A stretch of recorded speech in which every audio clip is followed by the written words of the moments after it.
Welcome back to This Day in Irish History. I'm your host, Raymond Welsh.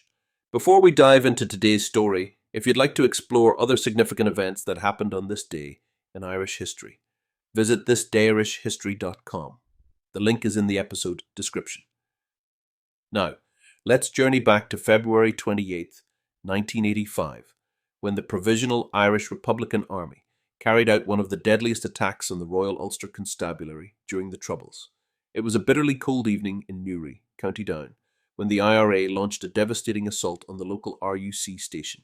The attack was meticulously planned, utilising a Mark 10 mortar system, a deadly weapon designed to fire explosive shells over long distances.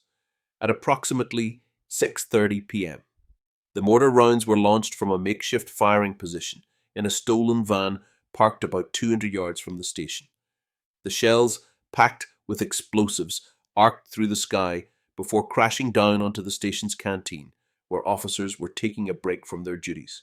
The result was catastrophic. 9 RUC officers lost their lives in the blast, and nearly 40 others sustained injuries of varying severity.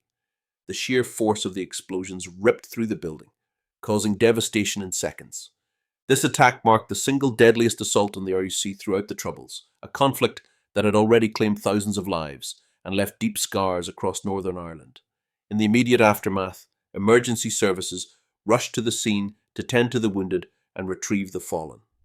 The British and Irish governments swiftly condemned the attack, denouncing it as a heinous act of violence that further deepened the divisions within the region. British Prime Minister Margaret Thatcher and Irish Taoiseach Garret FitzGerald both expressed their outrage, calling for renewed efforts to counter paramilitary violence and to find a political solution to the ongoing conflict. For the IRA, the attack was part of its broader strategy to weaken the British security presence in Northern Ireland. By targeting the RUC, a force widely seen by nationalists as an instrument of British rule, the IRA aimed to undermine the state's authority while bolstering its own campaign for a united Ireland. However, for many within both communities, the Newry bombing only reinforced the brutal cycle of violence that had gripped Northern Ireland for over a decade and a half. The attack also had profound implications for security policy in the region. In response, the British government intensified its efforts to combat the IRA, increasing surveillance, military operations, and intelligence gathering measures.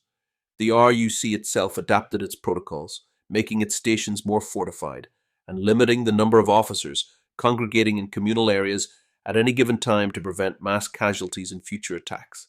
Despite these measures, the Troubles would continue for another 13 years, with further acts of violence carried out by both Republican and Loyalist paramilitaries, as well as security forces. It was not until the Good Friday Agreement of 1998 that a political framework for peace was finally established, offering a path away from the violent conflict that had defined life in Northern Ireland for so long.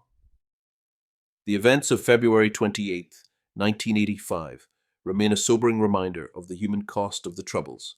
The 9 RUC officers who perished that day were among the over 300 members of the force who lost their lives during the conflict.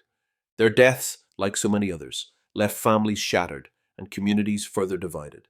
Even decades later, the memory of the Newry attack continues to serve as a solemn testament to the challenges of reconciliation and the importance of peace.